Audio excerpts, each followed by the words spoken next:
En este séptimo vídeo vamos a calcular integrales. En primer lugar, consideraremos el caso en el que no se conoce la forma matemática de la función a integrar, sino que solamente se dispone de una lista de pares de valores discretos. Sean x y, por ejemplo, esa lista de valores que hemos obtenido, digamos, de forma experimental, y lo que yo quiero calcular es la integral de esta función entre los límites a y b, siendo estos el primer y el último punto. Mediante esta línea discontinua, lo que represento es el comportamiento, la tendencia que tiene la función, pero cuya expresión matemática se supone desconocida, como hemos dicho.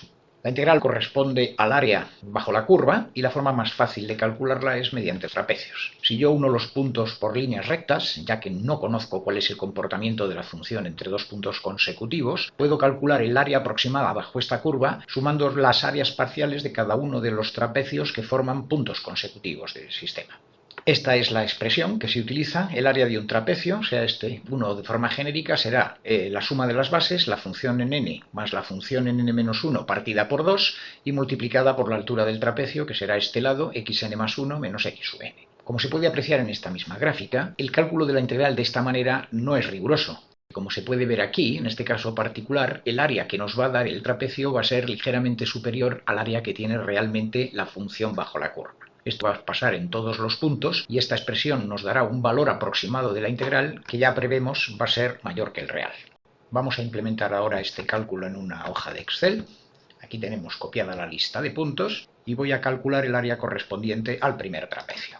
Esta será igual a la suma de las bases, es decir, y sub n más y sub n más 1, dividida por 2 y multiplicado por la altura del trapecio, que será la diferencia entre las x correspondientes, xn más 1 menos x sub n.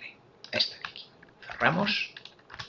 Este es el área del primer trapecio. Esta expresión tenemos que copiarla y extenderla no a toda la columna, porque el último punto ya no tiene un trapecio a continuación, sino a n-1. Pegamos aquí, este sería el área de cada uno de los trapecios y en el último vamos a incluir la suma de todos. Aquí en inicio le doy autosuma y ya me lo suma aquí. 11,23. Tal como hemos dicho, el valor de esta integral probablemente sea mayor que el que realmente corresponde al comportamiento de la función. Para comprobarlo, veremos una segunda forma de realizar este cálculo que corresponde al uso de una ecuación de ajuste. Para ello incorporamos una línea de tendencia. Vamos a utilizar, por ejemplo, una polinómica. Como vemos, el ajuste es suficientemente bueno. Si no lo fuera, pues habría que incrementar el orden del polinomio, pero si no es necesario, tampoco lo hacemos.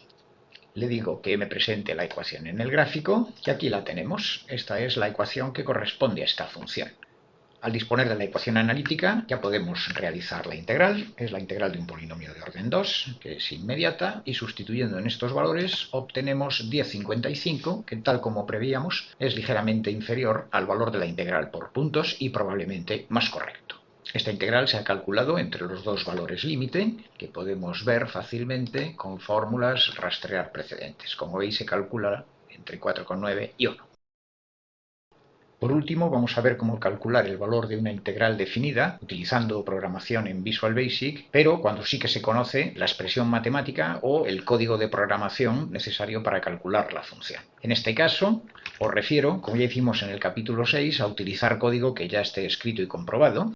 El que voy a presentar lo he tomado del mismo libro, Numerical Recipes in Fortran, en concreto del capítulo 4, Integración de funciones, y he elegido un código que normalmente da muy buen resultado, la cuadratura gaussiana con polígonos ortogonales. En este fichero de Excel ya he implementado el cálculo de la función y se calcula mediante esta función de Visual Basic, la función QGauss, a la cual se le pasan dos argumentos que son los límites inferior y superior. Lo que voy a hacer es nuevamente la integral de esta función, en este caso es polinómica y como hemos visto podría ser fácilmente resuelta de forma analítica, pero supongamos que es una función o bien que no tiene una integral definida o bien que se calcula mediante diferentes funciones y no se puede integrar analíticamente. Si abrimos el editor de Visual Basic os presento cómo está hecha la función. Esta es la función QGauss a la cual se le pasan los dos límites. Estos son los coeficientes que se necesitan para los polinomios ortogonales. Podéis leer la descripción en el libro y el código que se utiliza es tan simple como este que viene aquí. Este código de la integral es absolutamente genérico y vale para cualquier integral. Lo único que tenéis que cambiar si queréis integrar otra función es la descripción de la función en sí, que es esta, la función func, que aquí es donde se integra. En mi caso, como veis, he puesto justamente el polinomio que teníamos antes. y los resultados nos demuestran que se obtiene un valor que es mucho más preciso que utilizando también la integración por trapecios. Y esto es todo.